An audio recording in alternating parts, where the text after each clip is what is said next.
j'étais avec une patiente hier qui a eu 100 ans il y a un mois. Ces 100 ans, c'était un objectif. Ça lui a donné une énergie incroyable, une force incroyable. Et là, un mois après, elle a déjà un peu fêté, ça l'a fatiguée, mais j'ai l'impression qu'il y a un manque d'espoir, il y a un manque de perspective. Et hier, j'ai cherché comment faire pour lui redonner. Là, c'est pas avec mes mains que je vais réussir ça. Donc, j'ai réfléchi et je me suis dit, dans un an, c'est les 18 ans de votre arrière-petite-fille. Et je sais que ça vous tient à cœur parce qu'elle va ouvrir une lettre importante que le fils de ma patiente, donc le grand-père de cette petite fille, a laissée. Et ma patiente veut être présente. Et elle me dit, c'est vrai. J'ai senti une lueur dans ses yeux et je sens que, avec cet objectif-là, je lui ai redonné un objectif qui va lui redonner l'énergie nécessaire. Parce que là, elle était dans un syndrome de glissement un petit peu. Et cet espoir, je suis persuadé que la semaine prochaine, je vais la revoir. Je suis certain qu'elle sera mieux. Ça, c'est une stratégie qui peut être très pertinente et qui vaut toutes les techniques du monde.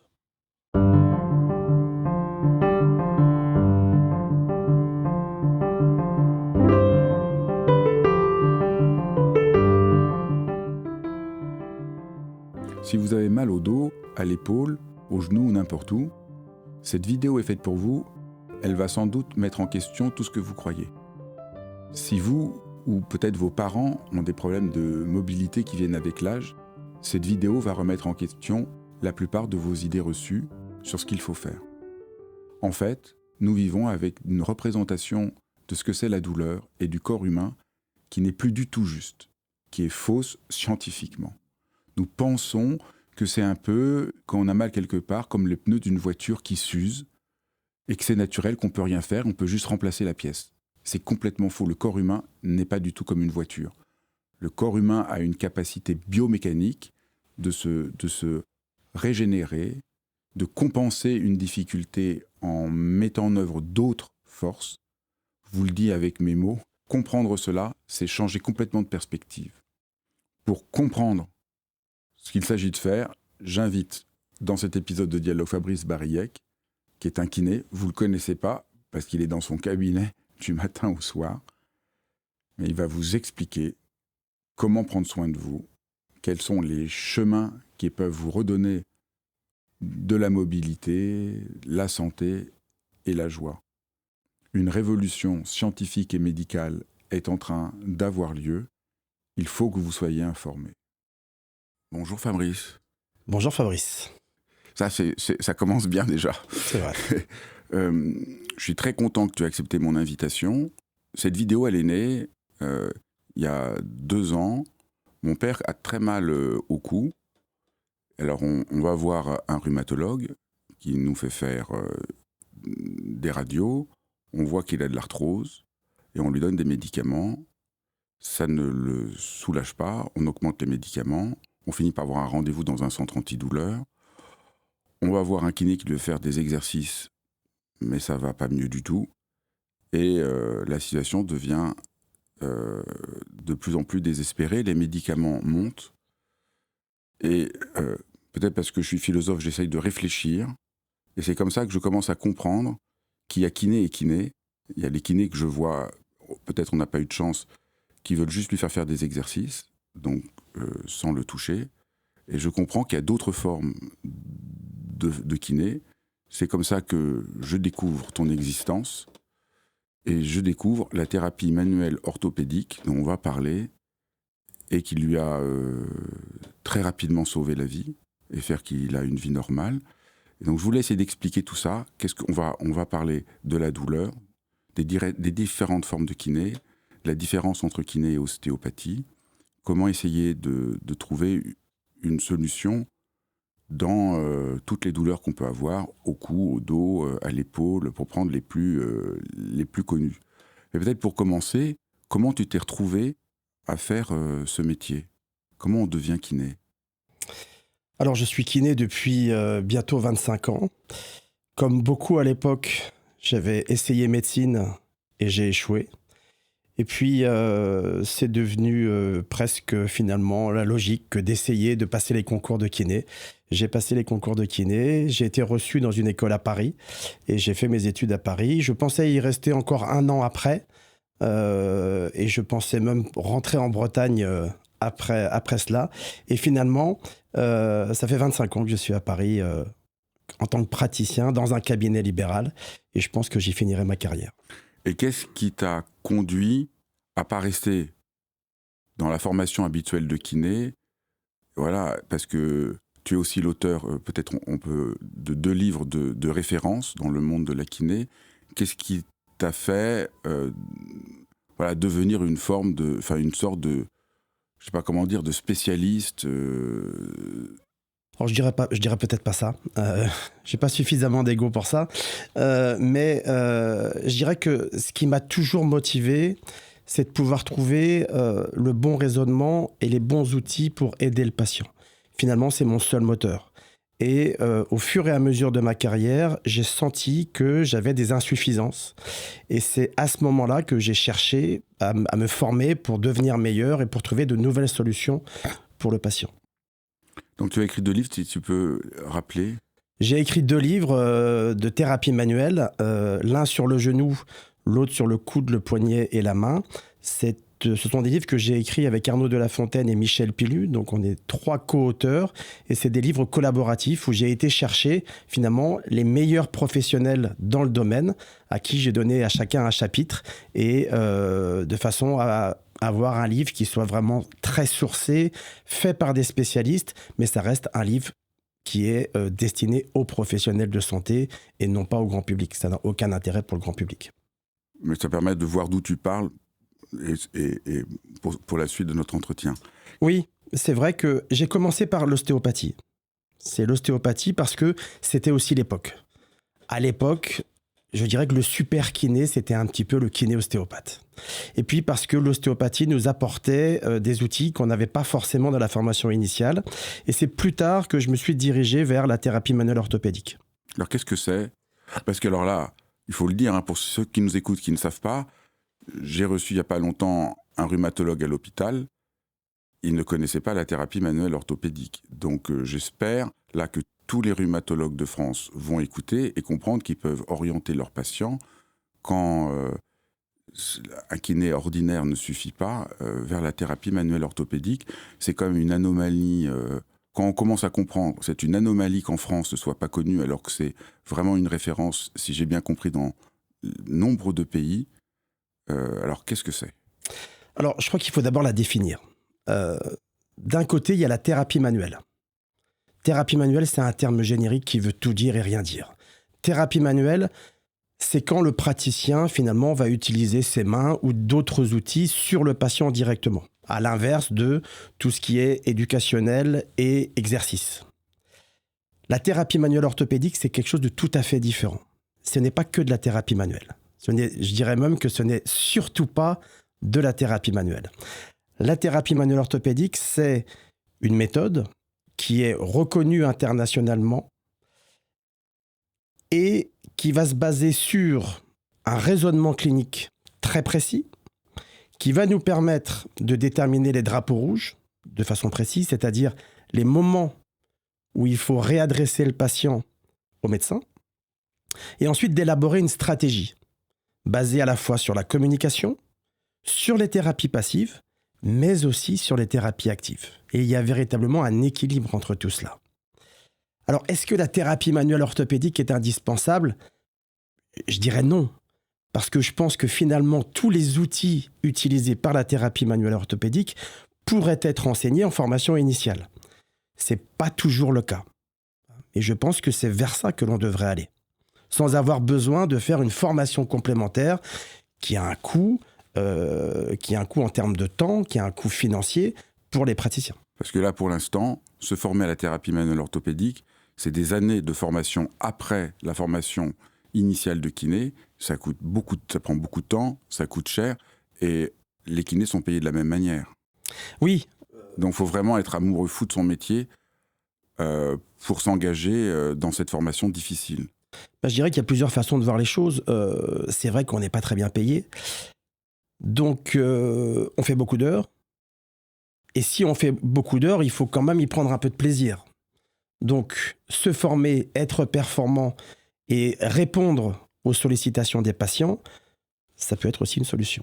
Alors, peut-être pour pédagogiquement, autrefois, les kinés étaient manuels ou ce qu'on appelle, j'aime pas trop le terme, mais le patient est passif, puisque c'est le thérapeute qui travaille.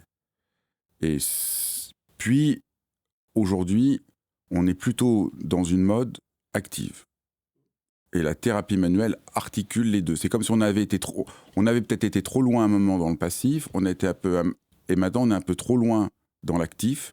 Ce que je raconte, voilà, on va voir un kiné avec mon père, il n'y a pas d'analyse de sa situation, il n'y a pas de compréhension de sa situation, il y a juste on lui fait faire des exercices, ce qui l'a évidemment pas du tout aidé. Peut-être tu peux raconter ça, cette dimension passive, active. Il est certain que il y a 20 ans, on a fait trop de passifs. Parce qu'on était dans un modèle différent, qui était ce qu'on appelle le modèle biomédical. On parlera tout à l'heure de la douleur, c'est très lié à ça. C'est-à-dire, une douleur correspond à une source douloureuse dans le corps, un peu en version on-off. C'est un peu le modèle de Descartes, un petit peu de la douleur. Et puis, tout a évolué, on est passé à un modèle biopsychosocial, c'est-à-dire une vision beaucoup plus large de la douleur. Et en même temps, il y a eu beaucoup d'études scientifiques ces 20 dernières années qui ont montré que l'actif était terriblement efficace sur nos patients. Et je pense que c'est aussi très français, cette capacité à passer d'un modèle excessif à un autre modèle très excessif aussi. Et je pense qu'on peut moduler tout cela. Je pense qu'il faut donner la primauté à l'actif, ça c'est certain. Mais en particulier, lorsqu'il y a une attente de traitement passif chez le patient, il faut le lui donner et essayer de lui faire ressentir que ce qui va réellement l'améliorer, surtout à moyen terme et à long terme, c'est le travail actif. C'est-à-dire faire des exercices. Faire des exercices qui soient adaptés. Mais alors, tu l'as dit, le point clé de la thérapie manuelle orthopédique, c'est la capacité de faire un diagnostic. Pourquoi, comment? Je dirais qu'on va catégoriser les patients. Et tout ça, ça passe par le storytelling, par l'interrogatoire, par ce que va nous raconter le patient. Ça, c'est indispensable. Je dirais que c'est la première chose pour évaluer un kiné. Est-ce que votre kiné vous écoute quand vous arrivez? Il doit y avoir un temps d'entretien où le patient va nous relater son histoire. C'est d'ailleurs comme ça qu'on engage souvent la conversation. Racontez-moi votre histoire. Une question ouverte qui nous permet d'ouvrir justement le débat et de comprendre. Lorsque l'on comprend, on va commencer un petit peu à analyser les besoins. On va aller chercher aussi quelle est l'imprégnation psychosociale du patient dans sa douleur et quel est le versant plutôt mécanique. Ça, c'est fondamental. Ça veut dire quoi, psychosocial? L'idée, en fait, c'est que la douleur, c'est une construction du cerveau et une mise à la conscience de cette douleur par le cerveau. Or, le cerveau, il ne va pas construire le message douloureux uniquement sur des données biologiques. Tout ce qui fait notre vie, tout ce qui renseigne notre cerveau, participe à la construction de ce message douloureux. Donc, c'est important de connaître l'état physique du patient, mais également son état psychologique et son environnement social. Donc, c'est tout ça qui permet... Mais ce qui m'a soufflé, moi, c'est la capacité que vous faites de faire des tests qui permettent de voir d'où vient la douleur. Parce qu'on peut avoir mal au coude, et en fait, ça vient des cervicales. Enfin, je dis n'importe quoi, parce que mais la douleur peut venir d'ailleurs. Et ce que je trouve impressionnant dans la thérapie manuelle orthopédique, c'est la capacité, par des tests, donc, de vraiment regarder d'où vient la douleur. Je dirais qu'il ne faut pas trop se baser non plus sur le fait qu'il y ait une seule localisation à traiter par une technique particulière. Parce qu'on sait aujourd'hui que nos techniques sont très peu spécifiques. Par contre, la capacité que va avoir le thérapeute manuel orthopédique ou n'importe quel kiné formé, un peu dans le domaine ou dans d'autres domaines qui vont mettre en place une stratégie, c'est d'être capable d'essayer, d'émettre des hypothèses et de valider ces hypothèses par une stratégie qu'on appelle le test-retest. On fait un examen, il y a une douleur qui apparaît, on essaye de documenter cette douleur, on fait un geste et on reteste derrière pour voir si la technique que j'ai réalisée est valide ou pas. Donc on est très loin d'une sorte de standardisation de la kinésithérapie, c'est au cas par cas et on essaye comme ça par stratégie de trouver en fait une sorte de cible idéale pour améliorer le patient. C'est très radical ce dont on parle, toi tu es dedans peut-être, mais quand on parle à la plupart des médecins, qu'il y a des kinés qui font des diagnostics, ils disent non, c'est pas possible, il n'y a qu'un médecin qui fait un diagnostic. Le rôle du kiné, c'est de répondre au diagnostic qu'a fait le médecin et d'appliquer ce que le médecin lui a dit. Or, quand je parle aux différents kinés qui font de la thérapie manuelle orthopédique, ils trouvent que la plupart des médecins n'ont pas la formation et la précision pour faire un diagnostic assez précis. Et donc, c'est très radical quand tu dis que il y a des kinés qui savent faire un diagnostic. Et avec tout ce que tu viens d'expliquer, les tests, les retests... Je ne veux pas mettre en porte-à-faux avec une opposition entre les médecins et les kinés. Je ne vais pas me fâcher avec les médecins. Voilà, le médecin fait un diagnostic médical, le kiné fait un diagnostic kinésithérapique. Bravo, bien dit. Qui est d'ailleurs présent dans notre nomenclature, facturée en tant que telle. Il ne faut pas être dans l'opposition. Et je pense que ça a beaucoup évolué. Il y a eu une époque, il y a 20 ans, c'est vrai, le médecin voulait garder la primauté sur le patient un peu. Je me souviens des médecins qui disaient aux patients, vous allez prendre une semaine, 10 jours d'anti-inflammatoires, et ensuite vous irez voir le kiné. Il voulait garder ce pouvoir de soignant supérieur à nous. Pour revenir aux médecins, j'ai vraiment l'impression aujourd'hui que ça a changé. Que quand on a tissé une relation de confiance avec les médecins, ils savent qu'ils ont des limites sur l'appareil musculo-squelettique. Et quand ils travaillent en confiance avec des kinés, ils nous les adressent. Sachant qu'aujourd'hui, la prescription n'est ni quantitative ni qualitative. Ça, c'est quelque chose. C'est pas toujours respecté par les médecins, mais aujourd'hui, le médecin, il a juste à noter sur une prescription rééducation pour lombalgie. Il n'a pas besoin de mettre la recette en dessous. Ça fait déjà bien longtemps que ça ne devrait plus être comme ça. Donc, on a quand même une certaine liberté avec ça. Maintenant, sur le traitement de thérapie manuelle orthopédique, oui, on peut avoir parfois des améliorations qui sont assez incroyables. Mais ce qu'il faut voir, c'est que quand on pose les mains sur le patient, on ouvre une fenêtre d'amélioration qui doit systématiquement être continuée par de l'exercice. Je vais prendre un exemple simple. Quand on a une infection ORL et qu'on va chez le médecin va nous donner en général du paracétamol pour aller mieux tout de suite et des antibiotiques pour aller mieux longtemps. Et bien finalement, lorsqu'il y a une attente de thérapie passive, la thérapie passive va jouer justement le rôle du paracétamol, va avoir une action rapide, efficace sur la douleur. Par contre, il faudra les antibiotiques, et les antibiotiques, c'est le travail actif. Donc, c'est les deux ensemble qui sont intéressants. Et attention à ne pas se limiter justement à une manipulation qui va parfois donner un soulagement immédiat, parfois même un petit peu plus long, mais dans la majorité des cas, on a besoin de ce soutien actif derrière. D'où vient la thérapie manuelle orthopédique ? C'est apparu comment ? Alors, il y a plusieurs approches qui sont arrivées d'un peu partout dans le monde. On a une approche australienne, on a une approche américaine, on a une approche canadienne. C'est des courants, en fait, qui disent tous à peu près la même chose et qui ont chacun structuré leur approche avec globalement la même philosophie. Moi, j'ai l'impression qu'une des plus connues, reconnues et précises, c'est Maitland. Est-ce que tu veux essayer d'expliquer ? C'était l'un des premiers, oui, qui a d'ailleurs souvent influencé les autres. Hein. Et Maitland est un des très grands noms de la thérapie manuelle orthopédique, effectivement. C'est quoi sa découverte ? C'est quoi sa logique ? Sa logique, c'est un peu une logique d'ingénieur dans la santé. Hein. C'est-à-dire de structurer à la fois l'examen subjectif dans l'interrogatoire, mais aussi de structurer de façon incroyable l'examen clinique. C'était vraiment ça. Et c'est une des grandes différences avec des approches qui sont un petit peu plus ésotériques. Pour moi, Maitland, c'était véritablement l'ingénieur dans la santé. C'est pour ça que je dis la capacité diagnostique, parce que quand on voit comment vous travaillez, la précision des exercices, des tests, c'est soufflant. C'est très, très... C'est vraiment, comme tu dis, c'est très rigoureux. C'est aussi parfois un peu théâtralisé.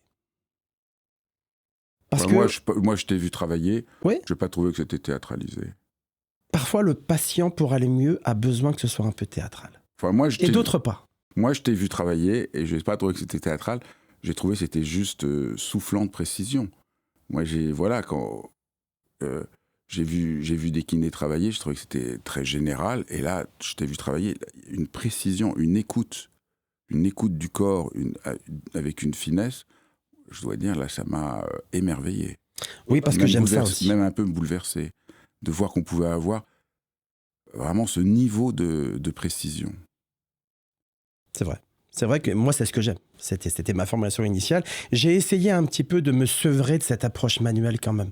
Parce que moi, j'ai fait partie totalement, durant la première partie de ma carrière, de ces praticiens garagistes. Hein ? Les praticiens garagistes, ce sont ces praticiens qui traitent des patients un peu comme des voitures. Le patient s'allonge sur la table, on va le traiter et il va mieux comme on dépose une voiture dans un garage et quand elle ressort, elle est en état de marche complet. Et maintenant, c'est quoi, tu dirais, ce que tu fais ? Maintenant, je fais attention justement à expliquer aux patients qu'on est en collaboration. Ce qu'on appelle d'ailleurs l'alliance thérapeutique. C'est qu'il va avoir besoin de moi, soit pour faire des techniques passives, soit pour lui expliquer ce qu'il doit faire, pour aller mieux et s'améliorer rapidement, mais aussi pour la poursuite de la rééducation qui parfois peut être longue. Je prends par exemple le cas de la lombalgie. La lombalgie, pendant très longtemps, on a demandé aux gens de ne pas se pencher en avant. Par surprécaution. Qu'est-ce qui se passait ? On fragilisait encore plus les disques lombaires et les patients faisaient 3 épisodes de lumbago par an. Maintenant, ce qu'on propose, c'est de recharger le disque. C'est-à-dire de façon très progressive, de demander aux patients de se pencher en avant. En sachant qu'un disque lombaire, ça a une adaptation qui est extrêmement lente. C'est plusieurs mois à plusieurs années. Donc là, il faut un contrat entre nous. On se voit une fois par mois. Et petit à petit, on augmente la contrainte sur ce disque pour le rendre plus fort. Pour moi, j'ai l'habitude de dire, une rééducation lombaire où on n'a pas abordé la flexion, c'est une erreur. Il manque quelque chose tout le temps. Et hors de question de fléchir les genoux pour venir attraper un petit objet par terre. Ce temps-là est révolu. Donc là aussi, c'est une grande révolution. Pendant longtemps, on disait, quand on avait mal, de ne pas bouger. Oui. Aujourd'hui, on nous dit, il faut bouger. Oui, parce que le meilleur anti-inflammatoire, c'est le mouvement. Donc ce qu'on va faire, c'est qu'on va chercher, souvent dans ce cas-là, ce qu'on appelle une préférence directionnelle. Là, on n'est plus sur la thérapie manuelle orthopédique, on est sur la méthode McKenzie, qui a beaucoup influencé cela. C'est-à-dire qu'on va chercher un mouvement non douloureux qui, s'il est répété régulièrement dans la journée, va améliorer globalement le patient. Et c'est pour ça que c'est très intéressant. Hors de question, bien évidemment, de demander au patient de continuer à bouger dans sa douleur. Il va s'irriter encore plus, il va avoir de plus en plus mal. Mais c'est de trouver des solutions de mouvement sans douleur, qu'il va pouvoir répéter. Et puis, le mouvement étant naturellement anti-inflammatoire, on aura un effet intéressant. Donc voilà, c'est ça l'articulation idéale du passif et de l'actif. Se reposer, c'est se fragiliser. Donc le passif, c'est la capacité du diagnostic, d'aider à apaiser la douleur. L'actif, c'est tous les mouvements qu'on va faire avec cette intelligence précise de trouver les mouvements justes qui ne vont pas nous faire mal. C'est ça. Mais là, on est dans un côté extrêmement technique. Parfois, c'est les mots qui vont suffire. Je prends un exemple très simple hier. J'étais avec une patiente hier qui a eu 100 ans il y a un mois. Je la vois à domicile. On fait un peu de massage, un petit peu d'exercice. Ces 100 ans, c'était un objectif. Ça lui a donné une énergie incroyable, une force incroyable. Et là, 1 mois après, elle a déjà un peu fêté, ça l'a fatiguée, mais j'ai l'impression qu'il y a un manque d'espoir, il y a un manque de perspective. Et hier, j'ai cherché comment faire pour lui redonner. Là, c'est pas avec mes mains que je vais réussir ça. Donc, j'ai réfléchi et je me suis dit, dans 1 an, c'est les 18 ans de votre arrière-petite-fille. Et je sais que ça vous tient à cœur parce qu'elle va ouvrir une lettre importante que le fils de ma patiente, donc le grand-père de cette petite fille, a laissée. Et ma patiente veut être présente. Et elle me dit, c'est vrai. J'ai senti une lueur dans ses yeux et je sens que, avec cet objectif-là, je lui ai redonné un objectif qui va lui redonner l'énergie nécessaire. Parce que là, elle était dans un syndrome de glissement un petit peu. Et cet espoir, je suis persuadé que la semaine prochaine, je vais la revoir. Je suis certain qu'elle sera mieux. Ça, c'est une stratégie qui peut être très pertinente et qui vaut toutes les techniques du monde. Je comprends. Alors, quelle est la différence entre la kiné et l'ostéopathie ? Je crois que c'est 2 histoires totalement différentes. L'ostéopathie, elle naît aux États-Unis, deuxième moitié du 19e siècle, dans un contexte qui mélange beaucoup de choses, à la fois de la santé, de la théologie, beaucoup de choses. Il y a une part qui est un peu spirituelle, une part qui est un peu santé. Et puis finalement, il y a 2 courants qui se séparent. Il y a un courant américain, et un petit peu plus ésotérique, et puis il y a un courant qui part en Angleterre, qui est plus structurel, plus mécanique. La kinésithérapie, ça vient après, c'est dans l'après-guerre, et qui arrive essentiellement dans la fusion du massage thérapeutique et de la gymnastique médicale. C'est comme ça que naît un petit peu la kinésithérapie au départ. Donc 2 contextes différents, 2 approches différentes, 2 philosophies différentes, en fait. Alors ce qui est intéressant par contre, c'est que le courant ostéopathique venu des États-Unis et qui est arrivé à Londres au début du XXe, ils ont par contre, eux, rencontré l'ostéopathie anglaise. Ça, c'est assez étonnant. Il y a un petit lien à ce niveau-là, ils se sont rencontrés. Donc, il y a un petit lien, même si ça reste un petit peu différent. Mais pour moi, c'est 2 approches différentes. Et c'est relativement difficile parce qu'il y a une population d'ostéopathes qui est très hétérogène. Certains qui vont être dans une approche un petit peu moins sourcée scientifiquement. Et donc, forcément, pour moi, un petit peu plus discutable, et d'autres qui vont être dans une approche qui va être très scientifique et qui se rapproche beaucoup de celle des kinés. Mais pour moi, la différence majeure entre kinésithérapeute et ostéopathe, les kinésithérapeutes sont des professionnels de santé. Donc, soumis au code de la santé publique, régis par un ordre, et donc à des règles. L'ostéopathie, c'est pas du tout cela. Donc, moi, ce que je voudrais un petit peu enlever, parce que je ressens encore ça tellement, alors j'ai un diplôme d'ostéopathe aussi. Je n'ai jamais déposé de plaque d'ostéopathie, parce que la philosophie ne me convenait pas. J'ai gardé les techniques que j'utilise dans ma pratique quotidienne, mais je ne pratique pas l'ostéopathie en tant que telle. Qu'est-ce que ça t'a apporté, ces pratiques dans ta vie, au quotidien aujourd'hui ? Sur les techniques, en particulier sur les techniques manipulatives, je pense qu'il n'y a rien de mieux que l'ostéopathie anglaise. Voilà.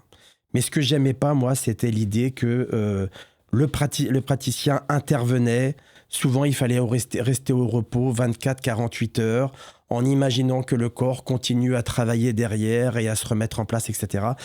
Toutes ces notions-là, j'y crois pas du tout. D'ailleurs, il y a encore beaucoup de croyances de ce côté-là. Beaucoup de patients viennent me voir en se disant après votre séance, on est bien d'accord que je peux pas aller faire de sport. Et ça, c'est né en fait dans le monde ostéopathique, cette idée qu'il fallait rester au repos après une séance. Et au contraire, moi, je libère. Je libère. Quand un patient vient me voir pour faire une séance, je lui dis, mais allez faire du sport. J'ai ouvert une fenêtre thérapeutique avec moins de douleur grâce à mes techniques, allez mettre de l'actif dedans. Il y a un double intérêt. C'est que le patient va mettre de l'actif dans la fenêtre d'amélioration, et puis on va lever une frustration, celle de ne pas aller au sport. La douleur, on en a parlé un petit peu, c'est plus complexe qu'on ne le croit. Qu'est-ce qu'on sait aujourd'hui sur la douleur ? Comment comprendre la douleur pour mieux la traiter ? La douleur, c'est une perception. C'est une perception qui arrive lorsque il y a une atteinte tissulaire, une blessure, on pourrait dire, en vulgarisant un petit peu, ou bien une menace de blessure. Et ça, c'est très important. Souvent, on relate cette histoire qui est très connue dans le milieu de la kinésithérapie et qu'on raconte souvent à nos patients, de cet ouvrier qui, sur un chantier, rentre une pointe dans sa chaussure. Une énorme pointe qui traverse la chaussure. En voyant cela, il ressent une douleur absolument immense. Peut-être la pire qu'il ait ressentie dans sa vie. Et au moment où on découpe la chaussure, on se rend compte que la pointe, elle est passée entre 2 orteils. Donc, aucune blessure tissulaire, mais une douleur immense. Et à l'inverse... C'est vrai ça ? Bien sûr que c'est vrai. Bien sûr que c'est vrai. Je peux prendre un autre exemple.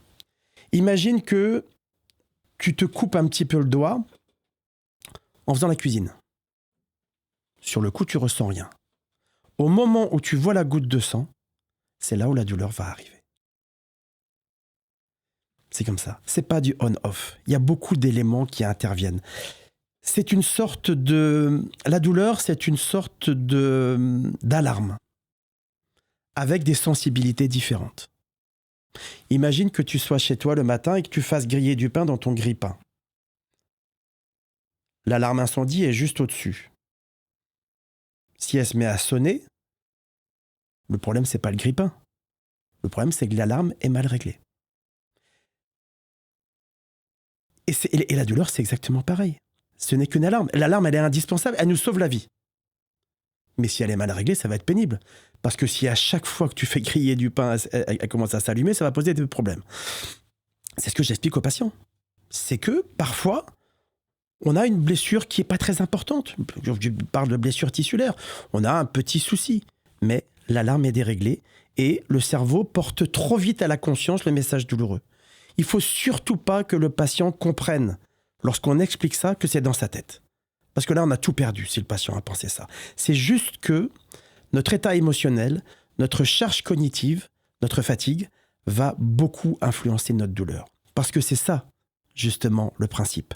On explique ça au patient et après on lui demande, selon vous, qu'est-ce qui va faire que l'alarme est déréglée ?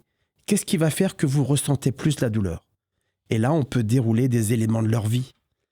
L'anxiété, le stress, le sommeil, la qualité de vie, c'est-à-dire l'alimentation, les substances toxiques, l'activité physique et la génétique. Et là, on ouvre le débat. Ça, c'est pour moi fondamental. Et je te dirais très sincèrement que plutôt qu'une belle technique faite sur un patient, je préfère 100 fois le patient que je croise au marché et qui me dit « Monsieur Bariec, presque il s'excuse. Je ne suis pas venu vous voir depuis plusieurs années parce que ça va plutôt bien. J'ai eu des petits épisodes, mais j'ai pris un peu de hauteur et je me suis dit, c'est vrai qu'en ce moment, je suis dans une période de stress intense. C'est probablement un peu lié à ça. Et ça, c'est fondamental. C'est de ne pas aller chercher derrière toute douleur un souci structurel. Il faut quand même le chercher. Attention, parfois, j'ai entendu dire, et ça, c'était une énorme erreur, que la douleur, c'est qu'un bug du cerveau, en particulier la douleur chronique. Ça, c'est très dangereux de dire ça. Parce qu'il y a aussi des douleurs chroniques à bas bruit qui nécessitent de consulter. Mais peut-être prendre un peu de hauteur par rapport à sa douleur, laisser passer quelques jours et ne pas consulter en urgence en téléphonant à son praticien à 8 heures du matin dès la moindre petite alerte. C'est ça mon idée. Donc, une grande part de ton travail, c'est aussi une part d'éducation à tous ces points-là. Fondamental.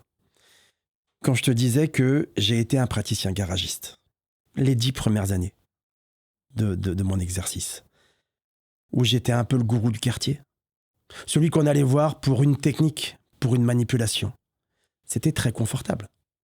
C'était très bon pour mon ego et j'avais rien à expliquer. Là maintenant, où je suis rentré dans le modèle biopsychosocial, c'est beaucoup plus fatigant. Parce qu'il faut expliquer, Parce qu'il faut trouver des stratégies de communication pour faire comprendre aux patients. Parce qu'il faut lutter contre les croyances, lutter contre le catastrophisme.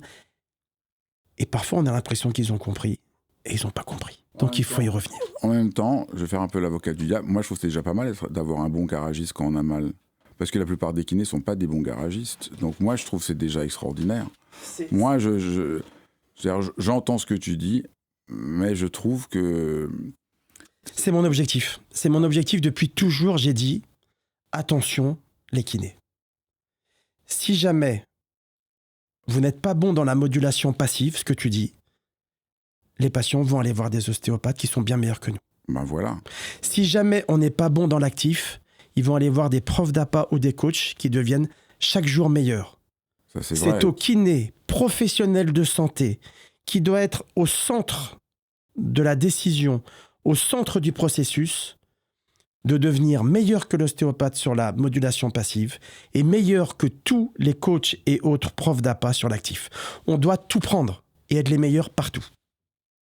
Et c'est bien, là on voit peut-être bien les deux axes du métier. Bien sûr. Et ça, c'est vraiment les deux axes du métier. Bien sûr. Et il ne faut rien laisser filer.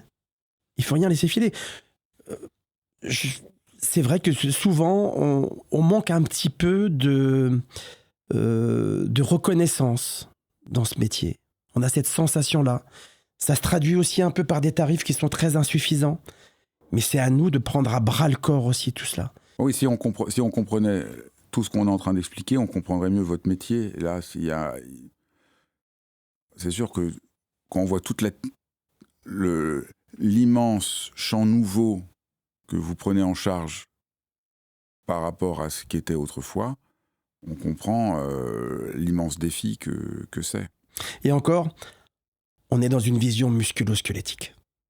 Parce que moi, c'est mon domaine. Mais je voudrais qu'on ait un mot quand même pour tous les kinés qui travaillent dans d'autres domaines, dont on parle encore moins, et qui sont, à mon avis, les grands oubliés. Il y a des kinés qui sont spécialisés en neurologie, en kinésithérapie vestibulaire pour les vertiges, en pelvipérinéologie, qui font des miracles chaque jour aussi, qui font des choses extraordinaires, qui sont incroyablement investis. Et je trouve que parfois, on voit un petit peu trop le kiné dans le prisme musculo-squelettique. C'est-à-dire, parce que voilà, il y a plein de spécialités. De spécificité de l'exercice. Il y a plein de kinés qui vont se spécialiser dans un type de domaine. Donc voilà, donc il y a plein de possibilités qu'un kiné trouve une forme d'excellence. Il y a de très nombreux domaines d'excellence, quels que soient les secteurs que j'ai cités là, et il y en a d'autres, mais il y a énormément, et on en parle probablement un petit peu moins. Je voudrais quand même revenir un peu à Maitland.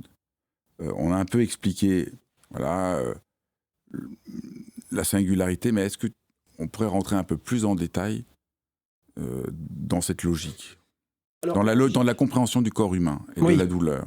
Oui, je dirais que je peux expliquer un petit peu mon raisonnement à moi, qui est inspiré de Maitland, mais que j'ai un peu modifié maintenant moi aussi, à partir de compétences transversales, parce que je crois beaucoup à la transversalité. Je dirais que j'ai un processus de pensée qui est assez clair.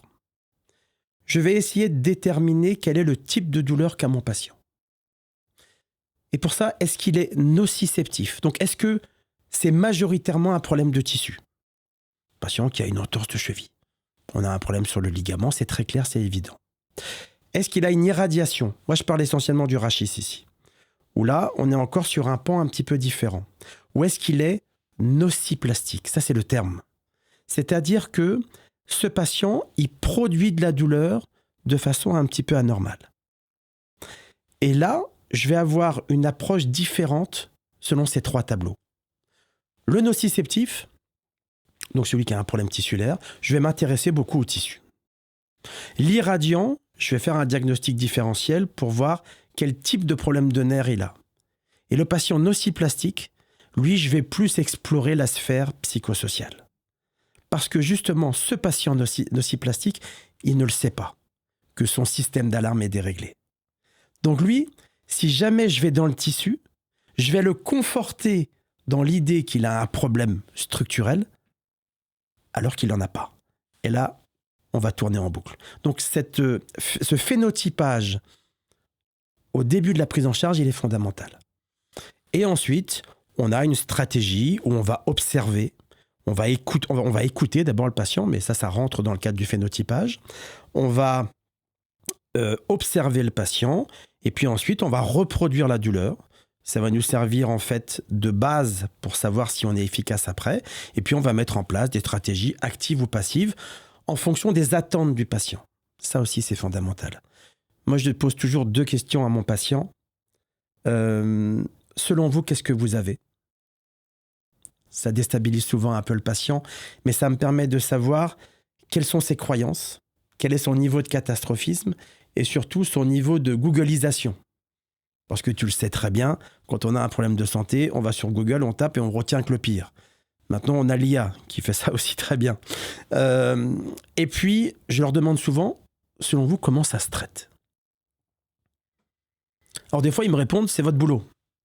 Ils n'ont pas tort. Mais moi, je veux savoir ce qu'ils attendent.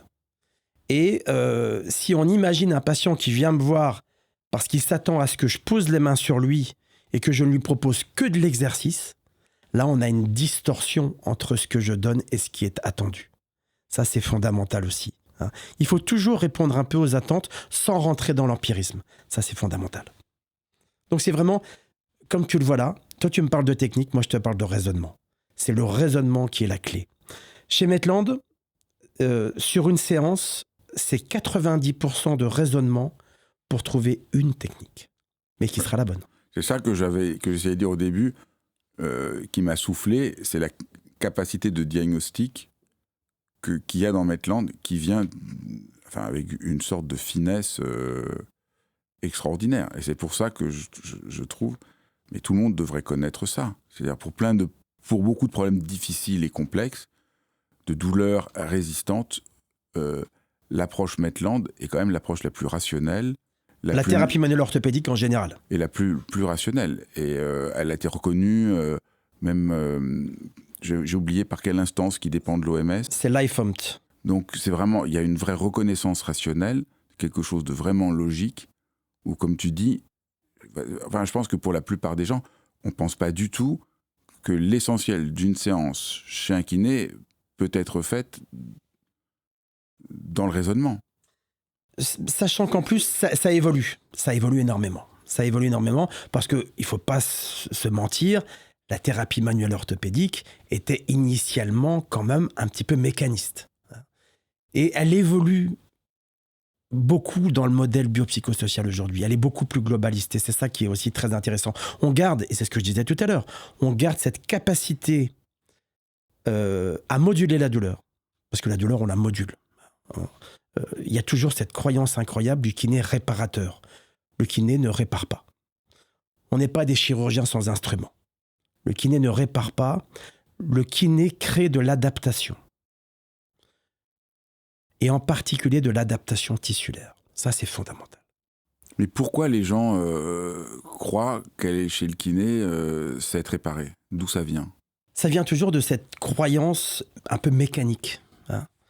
Je dirais que le seul qui remplace les pièces réellement, c'est le chirurgien. Quand on a une arthrose de hanche qui est très très avancée, on change la tête du fémur pour mettre une prothèse. Nous, ce qu'on va faire, c'est qu'on ne va pas réparer, on ne va pas débloquer, mais on va se placer dans un contexte biomécanique.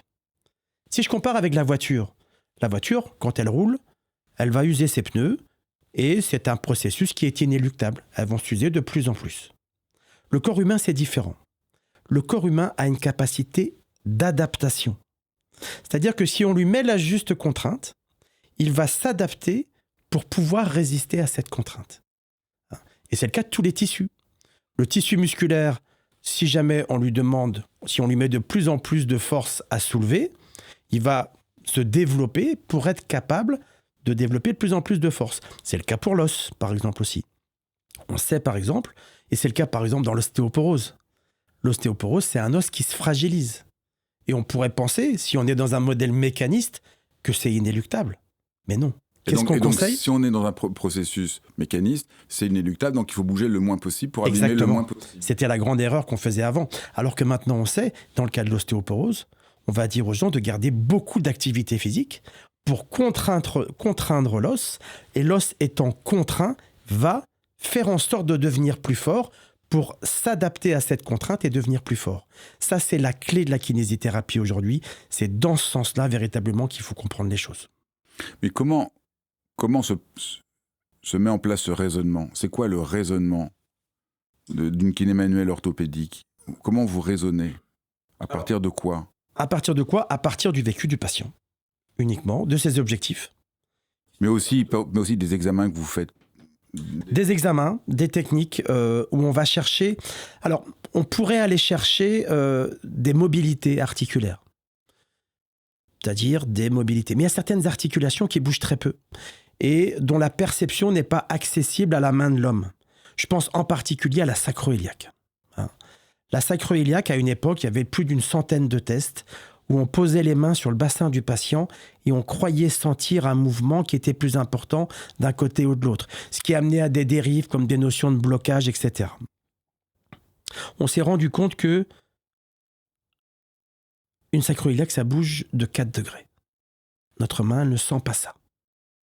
Donc en fait, ce qu'on va beaucoup plus utiliser, et ça c'est tout à fait classique en thérapie manuelle orthopédique, ce sont des tests de provocation. C'est-à-dire qu'on va aller provoquer la douleur, un peu pour savoir quelle est la source nociceptive, quel est le foyer douloureux finalement. Et après, on va moduler. On va moduler en mettant la juste contrainte, soit passivement avec nos mains, soit avec de l'exercice. Ça, moi je pense, parce que moi je suis un peu philosophe, j'essaie de comprendre, ça je pense que c'est le point génial de la... Ça m'a... Je reste encore complètement bluffé. Mais là, il ne faut pas se tromper non plus là-dessus. Non, mais c'est d'une... On traite un tissu... C'est génial comme idée. Pour créer un message neurologique qui va aller contrer la douleur. Et donc, vous voyez, là, vous pouvez voir vraiment le schéma de la douleur, la cohérence de la douleur, d'où elle vient. Bien sûr. Et ça, c'est... On ne répare rien, on ne débloque rien. Mais ça, c'est génial comme de faire ça. Tout ça, c'est basé sur ce qu'on appelle la mécanotransduction. C'est-à-dire la faculté qu'on peut avoir, soit avec nos mains en appliquant une poussée, par exemple, sur une vertèbre, ou bien par un exercice de mouvement répété ou autre, de transformer, le corps est capable de transformer ce message mécanique en un message électrique au niveau du tissu nerveux qui va aller contrer le message douloureux. Voilà comment ça fonctionne. Et ce qui est tout à fait étrange, c'est que les, entre guillemets, manipulations que font les thérapeutes manuels orthopédiques Maitland sont très peu invasives. C'est ça des dépend. fois, souvent, c'est moi quand je t'ai vu travailler une fois sur mon père, j'étais étonné de la finesse, parce qu'on a un peu l'image souvent de l'ostéopathe qui fait craquer. C'est assez souvent, vous avez des techniques qui ont l'air presque de l'extérieur. On a l'impression que c'est juste, on bouge à peine, ça a l'air très léger. Mais vous mesurez après un test, avant le test, il y a quelque chose de coincé, on bouge à peine. Ça pourrait sembler complètement mystérieux si on ne comprenait pas tout ce raisonnement clinique, rationnel. Et après, oui, parce il y a un changement. On prend en compte l'irritabilité du patient. Et en fonction de cette irritabilité, ça veut dire, est-ce qu'il est pas douloureux ou peu douloureux, moyennement douloureux, très douloureux. Et surtout, lorsqu'il a mal, est-ce que ça dure longtemps? Et à partir de là, on va doser la technique. Et Maitland, c'est l'un de ses apports majeurs à créer ce qu'on appelle des grades de mouvement. Il y en avait 5. Donc de 1 à 4 qui étaient des mouvements de mobilisation, plus ou moins doux, plus ou moins forts. Le grade 5 étant la manipulation. Donc la manipulation, elle existe aussi dans la thérapie manuelle orthopédique. Moi, personnellement, je trouve que la manipulation, je la préfère dans l'ostéopathie anglaise. Donc j'utilise Maitland. Surtout pour 1, 2, 3 et 4, donc c'est des mouvements imperceptibles. Enfin, ça légers. dépend. Un grade 4, c'est un grade qui est quand même fort.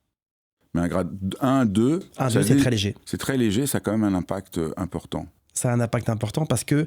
Et parfois, le patient ne le comprend pas. Vous avez à peine appuyé, là. Oui, moi, c'est ça que je voulais savoir. Oui, mais je ne traite pas la mécanique.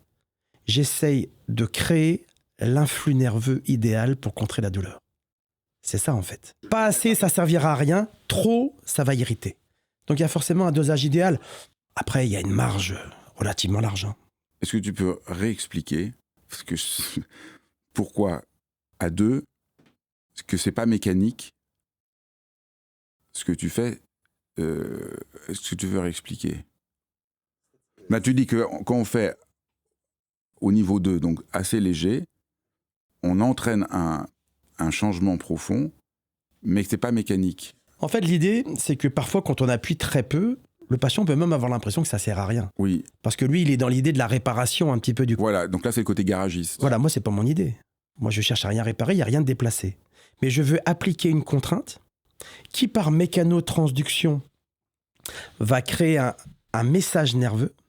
Mais ce message nerveux, il faut qu'il soit optimal. Et en fonction de la pression que je vais mettre, je vais peut-être pas créer le même message nerveux. Si le patient est très irritable, très douloureux, je vais aller très doucement. Et je vais créer la bonne information pour justement calmer un petit peu cette douleur.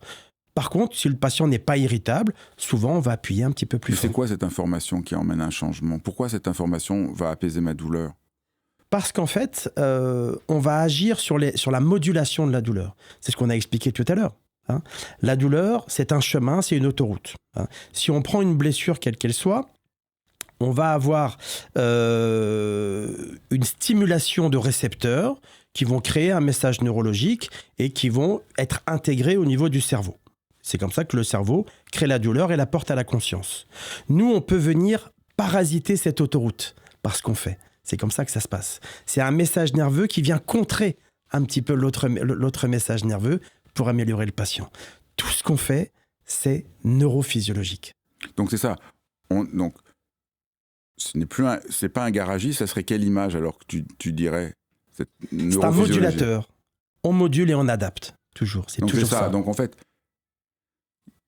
il y a le kiné garagiste, mais il y a aussi le kiné, alors je sais pas comment le nommer, mais c'est cette dimension-là. Imagine une autoroute avec beaucoup de voitures qui vont de la région lombaire jusqu'au cerveau.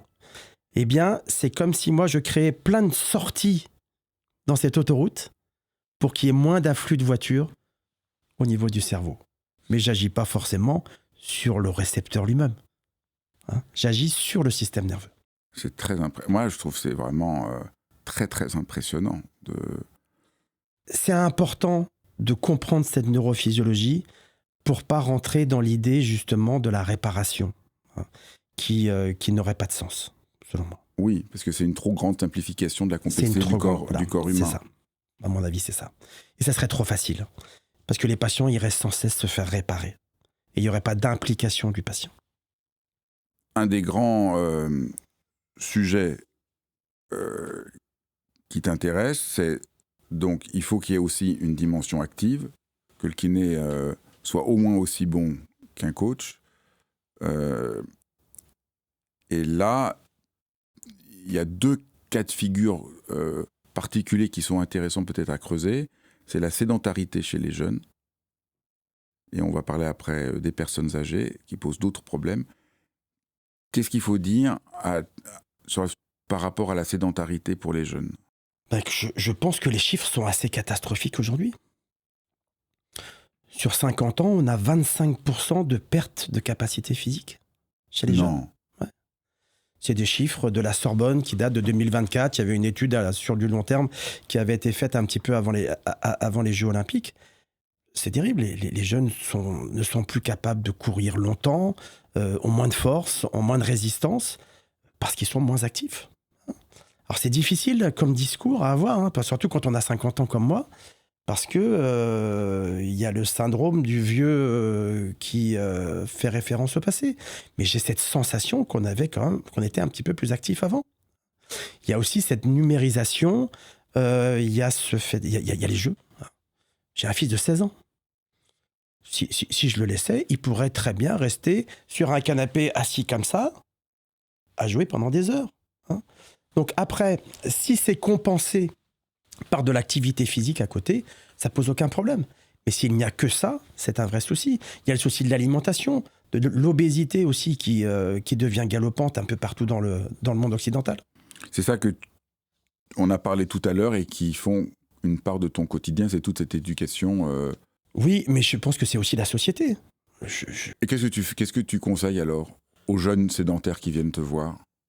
De faire de l'activité physique, quelle qu'elle soit. Mais comment tu arrives Non. à... Alors c'est difficile. C'est difficile parce qu'il faudrait que ça se joue de façon un petit peu plus large. Moi, j'adorerais qu'à l'école, dans les cours de sport, peut-être pas tout le temps, mais on mette en place des cours de musculation. Ça serait formidable. Ça existe dans certaines écoles. Pourquoi la musculation plus que le reste? Parce que la musculation, aujourd'hui, est devenue l'un des meilleurs moyens de rester en bonne santé. À la fois sur la perte de poids, sur les effets cardiovasculaires, sur les effets sur la meilleure santé en général. Ça reste une très très bonne activité. Et je voudrais qu'on ait cette culture un peu de la salle de sport. Mon épouse est brésilienne. Et quand elle est arrivée en France, c'était une évidence pour elle de s'inscrire à la salle de sport. Parce qu'au Brésil, c'est très culturel, ça. En France, ça ne l'est pas. Et il y a un vrai problème pour moi. C'est qu'en France, si tu n'as pas 16 ans, tu ne rentres pas dans une salle de sport. Hein? Les grandes salles de sport, les salles de musculation, il faut avoir 16 ans. Sur quoi ça repose? Sur cette idée totalement loufoque. Une croyance qui est encore propagée par beaucoup de gens, qui nous dit que si on fait de la musculation dans l'enfance, on va arrêter la croissance. Ce n'est soutenu par rien. Moi, je préfère voir un gamin de 12 ans qui fait de la musculation plutôt que de le voir dans une sédentarité la plus totale. Donc ça n'a pas de sens. Il faut juste un encadrement. C'est toujours pareil. Parce que c'est vrai qu'à l'adolescence, il y a une part d'ego qui va faire que parfois ils vont faire un peu n'importe quoi. Mais s'il y a de l'éducation, s'il y a du suivi, ça peut être extraordinaire d'ouvrir des salles de musculation à des jeunes aujourd'hui. Moi, ce que je voudrais comprendre, c'est pourquoi la musculation. Donc, tu n'es pas le seul. Hein, j'ai invité plusieurs personnes ici. Major Mouvement y insiste aussi beaucoup. Mais c'est assez... moi, quand j'étais jeune, on ne parlait pas tant de musculation. Ça semblait vraiment un peu à part. On aurait d'abord dit, je ne sais pas... plein d'autres activités sportives. Or, il semble aujourd'hui qu'on comprenne mieux l'importance de la musculation, et on va y venir aussi pour les personnes âgées. On a besoin de force. L'être humain a besoin de force. C'est ça la musculation. Ça, c'est la première chose. Faire la musculation, c'est développer de la force. On a besoin de la force. Je ne suis pas sûr que ce soit le plus important. C'est intéressant pour la perte de poids. Peut-être plus intéressant, même si je ne veux pas créer une graduation, parce que chacun fait ce qu'il veut et ce qu'il aime. Mais ce qui est intéressant, c'est que si tu augmentes ta masse musculaire, tu augmentes ton métabolisme de base. C'est-à-dire que même au repos, tu vas consommer plus de calories. Ça, c'est intéressant parce que dans les périodes d'amaigrissement, ça peut être intéressant. Et puis derrière ça, il y a l'image de soi, qui est fondamentale. Je suis moqué. Parce que quand je sors de la salle de musculation, comme beaucoup de pratiquants, je fais une photo devant le miroir. Parce que on a envie aussi de montrer les résultats qu'on obtient. C'est l'image de soi aussi, d'être à la fois, de préférer cette image, de se sentir plus fort, d'avoir moins de difficultés dans la vie quotidienne, ça c'est fondamental. Et je dirais même que l'image, elle passe avant le plaisir ressenti. Parce que si le sport faisait du bien dès la première séance, tout le monde en ferait. Combien de personnes s'inscrivent dans une salle de sport, y vont 3 fois et n'y retournent jamais après? Donc il faut trouver une autre motivation, ce qu'on appelle la motivation extrinsèque. La motivation extrinsèque, c'est que souvent, on va avoir des résultats relativement rapides. Le corps qui se redessine, peut-être une taille qui s'affine un peu, un bras un petit peu plus large, on fait une photo, on le met en avant.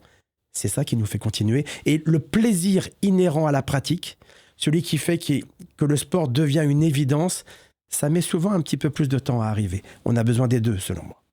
Alors, pour les personnes âgées, ça c'est vraiment quelque chose qui te tient très à cœur.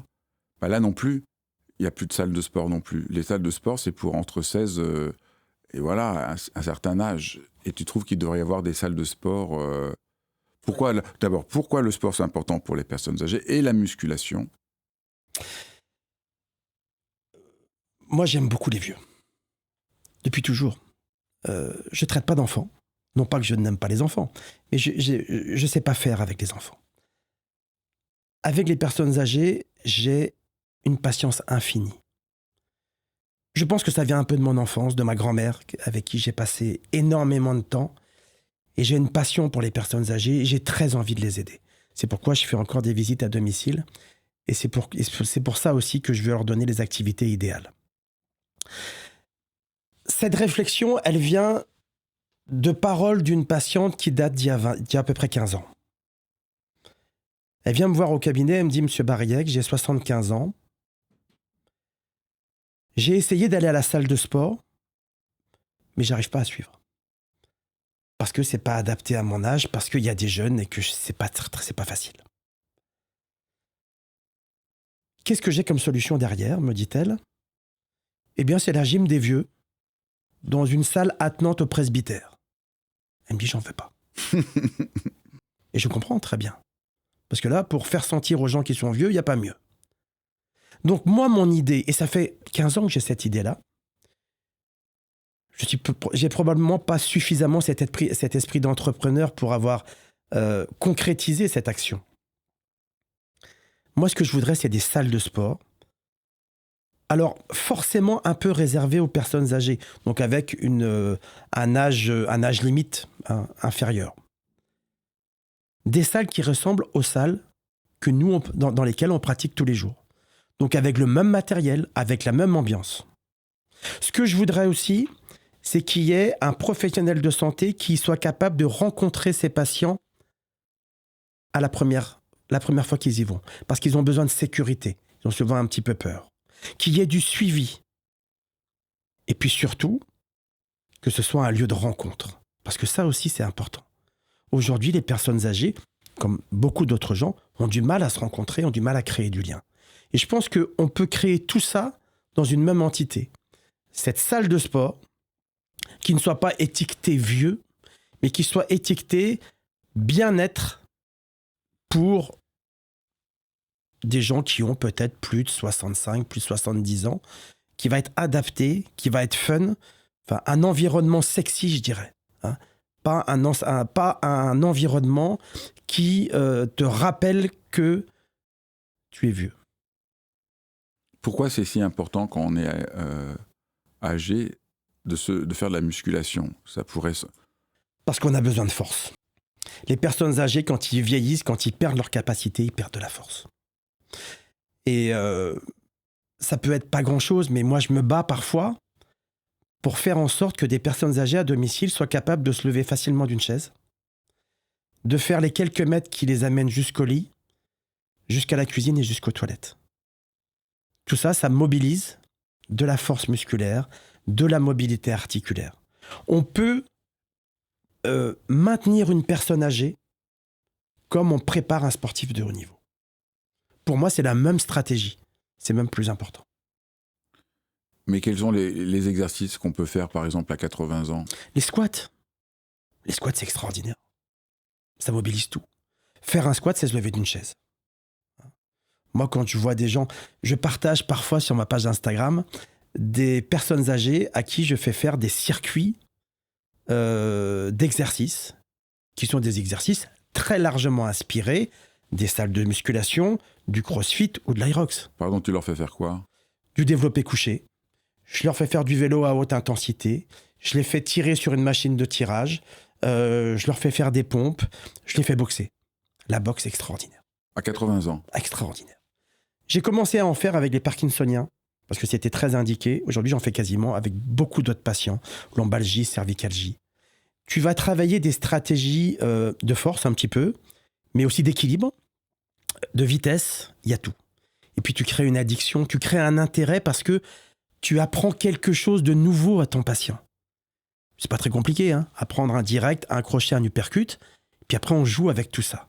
Et systématiquement, tous ceux qui ont goûté, ils en redemandent. Souvent, quand on n'en fait pas, ils me disent à la fin de la séance, « Monsieur Fabrice, on fait pas un petit peu de boxe aujourd'hui ?» Et là, c'est gagné. Là, c'est gagné. Donc tu fais faire ça à des gens de plus de 80 ans? Oui, il faut arrêter avec la kinésithérapie plan-plan. Les petits exercices à faire à la maison qui ne donnent pas envie d'en faire. Il faut se dire, si les patients ne font pas les exercices, ils ont une part de responsabilité. Mais nous, on en a une aussi. Parce qu'on a mal vendu, parce qu'on a mal expliqué et parce qu'on n'a pas donné l'exercice qui donne envie. C'est ça. Donc c'est une coopération, encore une fois. Toujours la coopération. Et on revient à quelque chose d'essentiel. Je me souviens du directeur de mon école de kiné, il y a 25 ans ou 28 ans, qui se posait une question. Il se demandait si la kinésithérapie, c'était la thérapie pour le mouvement ou la thérapie par le mouvement. La bonne nouvelle aujourd'hui, c'est que c'est les deux. La thérapie pour le mouvement, parce que parfois on va avoir des actions qui vont aider le patient à bouger, et la thérapie par le mouvement, parce que l'actif est indispensable. Ça fait une belle conclusion. Merci. J'espère. Merci beaucoup. Merci Fabrice. Merci d'avoir suivi cet épisode de Dialogue. C'est vraiment un vrai merci parce que c'est vraiment précieux que vous ayez vu cet épisode jusqu'au bout, que ça vous parle, parce que je fais ça pour vous. Donc c'est vraiment un échange et je suis vraiment conscient aujourd'hui qu'autour de Dialogue, il y a véritablement une communauté de gens pour qui prendre soin du monde, prendre soin de soi, prendre soin des autres compte beaucoup. Et c'est vraiment merveilleux de voir qu'on est ainsi une communauté. Alors n'hésitez pas à partager, à liker. Ça a l'air de rien, mais c'est vraiment très important. Ça participe d'une sorte de contagion heureuse dont notre monde a bien besoin. Je vous embrasse et je vous dis encore une fois merci.